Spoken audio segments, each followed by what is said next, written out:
All right. Well, I hope you guys are all able to grab some coffee or a snack or turn the laundry or whatever you needed to do.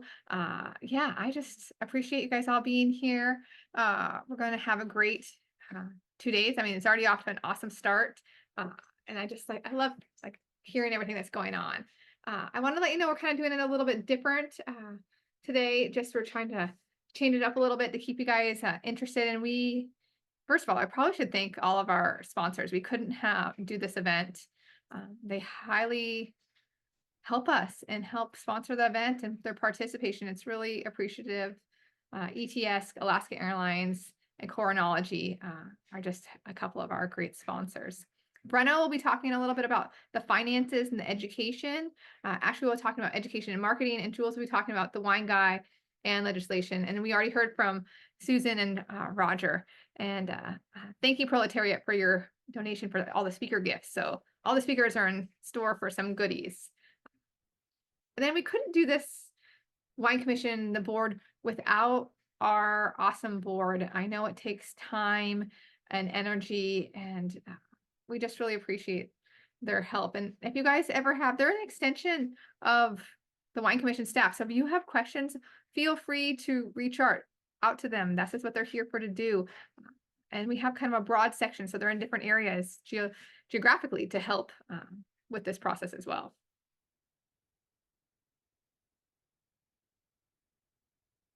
So we also kind of want people always ask, what does the wine commission do? Why do you have 4 staff on board? And so we thought like this kind of gives you an idea of the breakdown of how I spend my time and how each of us spend our time. I'm constantly in meetings with wine industry's members or people across the state or even nationally for that matter.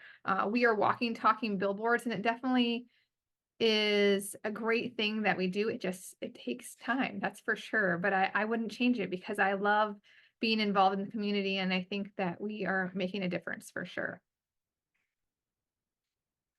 And then several years ago, we kind of created values, like who are we at the Wine Commission?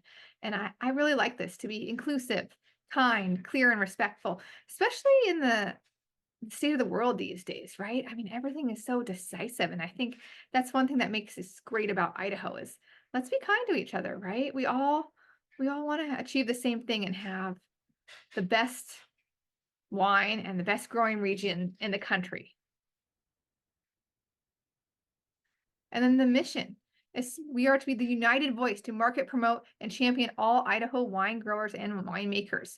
We are Idaho. We're not a single winery. We're not Moya. We're not Ashlee. We are the Idaho wine industry.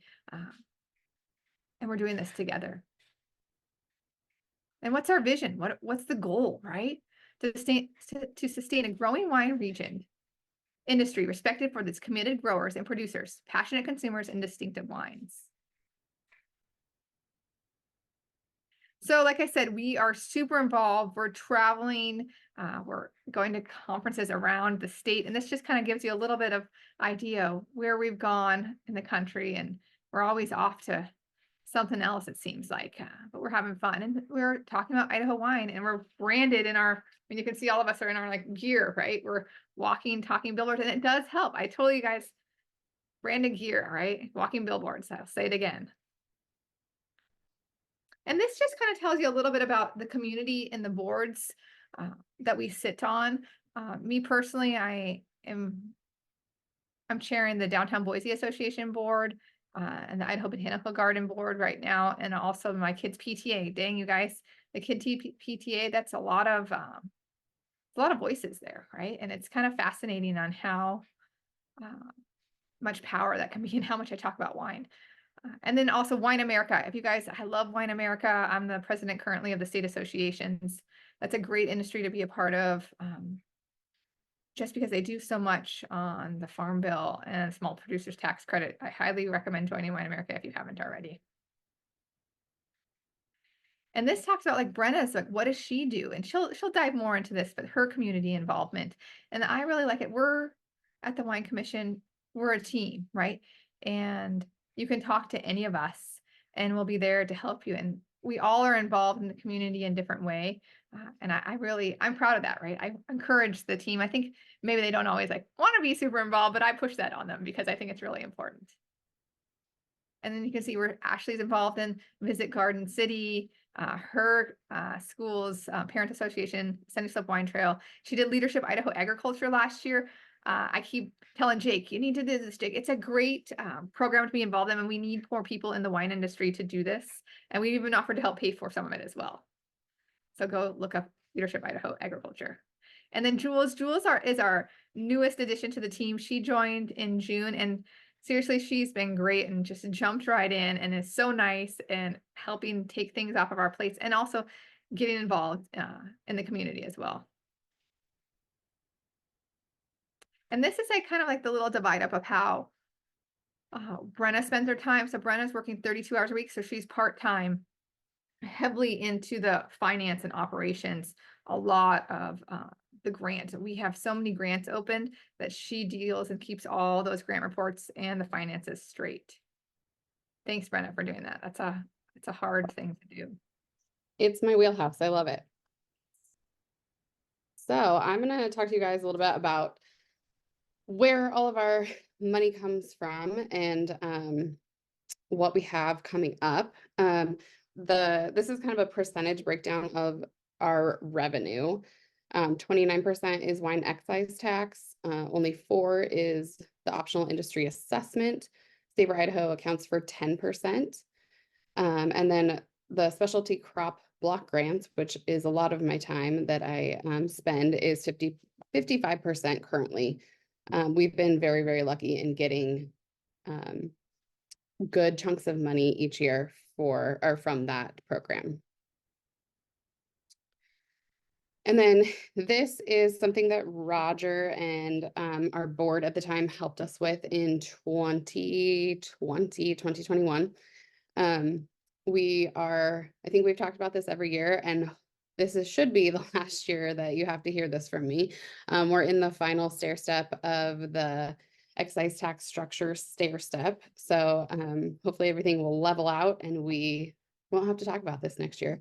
But we're getting 5% of the wine only excise tax, which is the out of state wine, and then 88% of the Idaho only excise tax. And no more of our funding is from beer. This is a breakdown of our budget. I want you to notice under the marketing and education categories that these little words down at the bottom that say most of this $600,000 is grant funded. And then for education is the same. So really we have a fairly small budget that we work within. And then we were lucky enough to get grants on top of that. This last year in 2023, we received $300,000 in specialty crop block grants in 2 different grants, one for marketing and one for education. And within those grants, well, actually, I think those are my next slides. Each of these grants are broken down by project. So each project is funded for a certain amount of money within this total amount that you see. So we don't just have funds that are given to us that we can allocate however we want. They're already project specific. So these are the current grants we have open for marketing this 2023-25. The $240,000 is what we received in November. So we're just starting work on that one. And then this 2021 grant up here at the top includes the Wine Folly Guide. And we actually just were given an additional $20,000 to be included in that grant because typically at the end of grant cycles, there's some additional funding that people haven't used, and we always apply for that to get as much money as we can for the wine industry. So we were very lucky to get an additional $20,000. And then these are the current education grants that we have open. David Wilkins Weather Stations grant is on its last phase. We are working to incorporate the data from the weather stations into our website so that it is visible to anyone and everyone. And then the University of Idaho grants, you'll start seeing some seminars from Ashlee that are tied to that grant to educate you on the soil research at University of Idaho. And then the other two grants are bringing more education to you guys, bring through the annual meeting or through seminars. And then the exciting piece that is new that we haven't done before for 2023-25 is the tasting room field trip, which we've already maximized that attendance. And then the vineyard field trip will be for 2025. And hopefully we'll get the same response for that one as well. And then a quick touch on assessments. These are the wineries that paid their assessment in 2023. And then the vineyards, and the assessment goes to help fund Roger Batt, our legislative educator, as well as funding education for all of you. And then I'm just going to touch on this because we have Chris Mefford with Community Attributes, Inc., giving a full presentation on our economic impact study. This was completed over the fall, winter, and it was found that we have a $314 million impact, and that was in 2022. These studies always take a little bit to complete, so the data is from 2022. And for every $1 of excise tax-based investment was associated with 274 in business revenues related to wine production across the state of Idaho. And that stat right there is very, very helpful for us to use at the legislature. It means we're using our money really well and getting Idaho wines out there. And then I'll touch on a couple education things. Last year's annual meeting, we had about 100 attendees each day. We were at the Nampa Civic Center last year with 18 speakers, 9 exhibitors, and 8 sponsors. And then here is a save the date for next year's annual meeting. We will be at the Riverside in Garden City, February 24th and 25th. And then this is a part of the grant funds I was talking about earlier. I do still have funds remaining for this, about $4,000, and the application is on the website. So it's up to $350 for registration, up to $294 for lodging, and up to $400 for airfare or travel. So make sure you get your applications in for that if you have some education opportunities. And then in addition to that, we also have an industry scholarship fund, and that currently sits at around $17,000. That application is on our website as well, and it is funded by the wine competition, and then it's also a line item on your assessment forms if you want to donate to that. I'll let Ashlee take it away. Thanks, Brenna. As you see, here's just kind of a breakdown of my responsibilities, and I spend a majority of my time in the marketing and PR category, but I've truly enjoyed being the lead on boot camp, the wine insider competition, and also putting together all the logistics and planning of the educational seminars that you're seeing throughout the year. So last year we had 13 educational seminars, which included, vineyard roundtables, tasting room seminars, and a total, we track these as best as we can, and we had 175 total attendance within those 13 educational seminars. And here is a quick view of our upcoming seminars for this year. You can find this in your emails that we send out, but we'll update it as we go and take off as ones pass. So I try to strategically not bombard everybody with a lot of emails. So as things get coming, arriving, then you'll see more registration for each seminar as they come.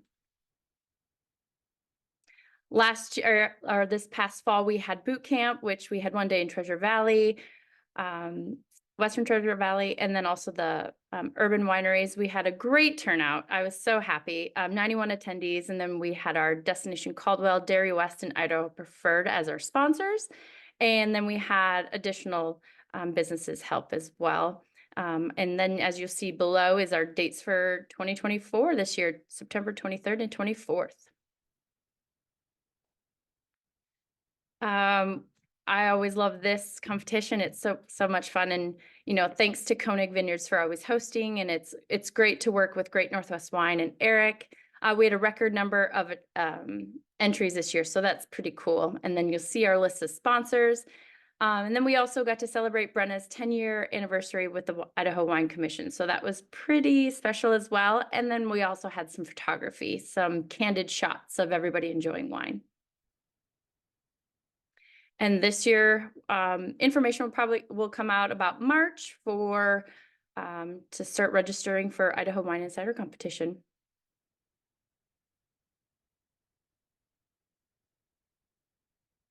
One of our biggest events that we put out is Savor Idaho. So last year's kind of stats are right in front of you. We had 28 wineries and ciders participate, 24 sponsors, which are a huge help to put on this event. It was great to also do the social media ticket giveaway with Alaska Airlines and other local, as you see here, businesses. And then we also had this beautiful poster created, and so we're kind of bringing that as well over for this year. But a good stat to note is 77% of new people in attendance at just over 1,300 tickets sold. And then last year we had A-frames, and we had these big posters that had QR codes, and so consumers could scan them and then be automatically added to our consumer email list. So that was a pretty cool benefit that we had there. This year, Savor Idaho, it's June 9th. So we're really looking forward to that. We have the 2 waves again. We have a new t-shirt design coming up, and then we're working on the Savor Idaho giveaway for social media. And what we did new this year was our ticket sales started Black Friday through Cyber Monday. Just wanted to try something new and see if it worked. And then also, you know, tickets for sale for gifts and things like that. So just always trying to be inventive on that. And this is a list of who's currently registered for Savor Idaho. So registration is out and emails are sent. So this is your reminder to sign up for Savor Idaho. This is Idaho Wine Month last year. We have our banners throughout the state. We send out a checklist and campaign. We, like Nolly and Susan said, we had the bottleneckers, and there's a picture of them that was created. And then we had a landing page just designated for Idaho Wine Insider Month. And then we did a music on the patio at Bogus Basin, which was new and pretty cool. And then the continuous, you know, blog posts and consumer emails and tastings throughout the month, and wineries to always send me their events so we can post those. And this is the Idaho Wine Insider Month this year. We have some fun new stickers. So if you guys want some stickers, just let us know and we can get those to you. Our 2024 wine guide will be launched on June 1st. Continued banner placements. We're working right now on getting new designs for each city that we're in currently. And then again, a nice reminder to send us your events and tag us. This is our Idaho Wine Flies Free. We did this great partnership with SWITA to do some fly markets in Phoenix, Las Vegas, and I think it was Denver, to increase awareness and potential visitors to Idaho wines. Right now, there's 23 wineries participating in complimentary tastings if you show your boarding pass, and that lives on our website as a landing page, and then also noted in our wine guide as with a little asterisk of an airplane. So if you don't want to participate anymore, sure, let us know and we could take that off. But if you want to continue participating in your new, just let us know and then we can get that for you. But it was a great partnership, and we got some great traction and some awesome graphics as well.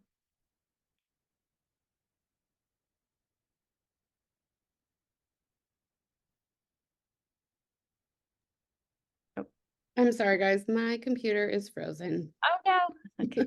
I'm trying. There we go. Okay, there it is. So this holiday, we had 10 ways to support Idaho wines. And so here's some cool stats and some graphics, and our team got to participate in some videos, which is kind of new for us on social media, but some great followers and great reach and interaction. So just a fun way to show consumers on just other ways how to support Idaho Wine Insider. And as Nolly touched base on that, but currently we're in winter wine weekends. So we've created a great landing page, and a recap for that will come after all the weekends are complete. And I'll pass it over to Jules.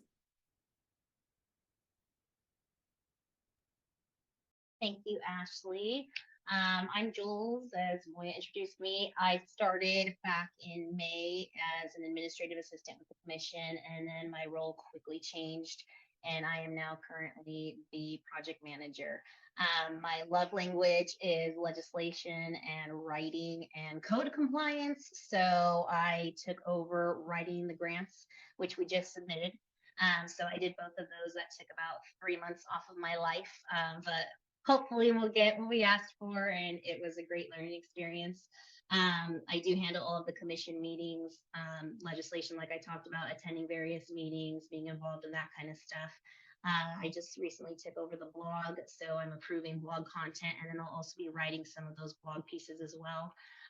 Then you'll see marketing, education, community engagement. My role allows me to have a hand in everything, so I'm able to do certain projects for each, certain projects for marketing, certain projects for education, that kind of stuff.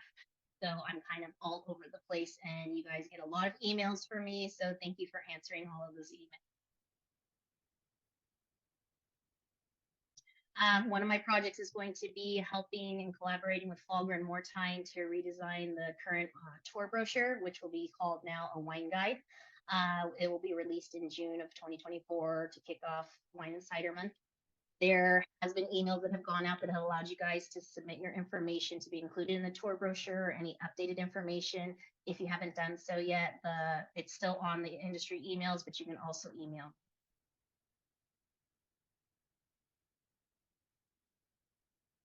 And then a big project that we had in 2023 that is carrying over to this year was the photography project. I handled that project with Falger and Moortine again. We started it in summer of last year, and then we'll continue with northern region of Idaho this spring and summer.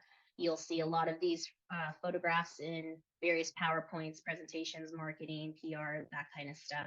It was a really fantastic project, and we had some really great photographers who participated.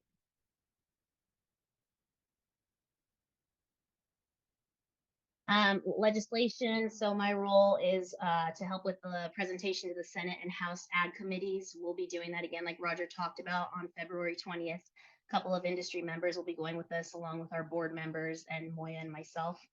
We co-sponsored the Field to Fork legislative reception with Fair Idaho. That took place at the end of January. And then I do attend the food producers meetings that are currently happening every Wednesday. So I sit on that and attend those meetings, listen to all of the legislation that is going around, talk about that with all of those people. And then boot camp, we did invite legislators. They did attend, and we always invite legislators to things like boot camp so that we can have a relationship and continue that relationship with those legislators.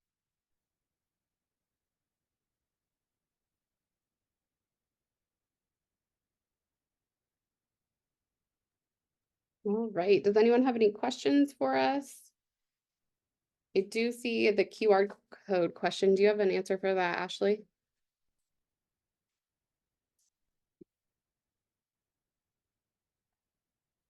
I can take it. So QR codes, actually, you're still on mute. The section, do QR codes work? Yeah, QR codes, because of the pandemic, have come back with a vengeance. It's amazing to see the impact and how much they're working. So if you guys are not using QR codes, I would jump on that bandwagon, because I thought they were dead. So, and they're not. Do we have any other questions? It's a good time to ask, because inadvertently, I know you guys are always thinking about things, because I get those emails with the questions.